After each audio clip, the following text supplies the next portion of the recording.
CM KCR Medak జిల్లా గజ్వేల్ను మాత్రమే develop చేస్తున్నారని ఆరోపించారు మాజీ ఎంపీ పొన్నం ప్రభాకర్. రాష్ట్రంలోని 118 నియోజకవర్గాలను మరిచారన్నారు. 3 సార్లు ఎంపీగా గెలిపించిన కరీంనగర్ జిల్లా ప్రజలను మోసం చేస్తున్నారని మండిపడ్డారు.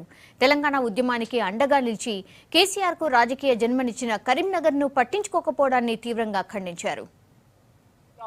శాసనసభ నియోజకవర్గాలను ఆ విధంగా అభివృద్ధికి తావు లేకుండా, అభివృద్ధి అవకాశం లేకుండా మొత్తం అంతా కూడా కేంద్రంగా గజ్వేల్ని కేంద్రీకరించి పనిచేస్తూ ఉన్నారు.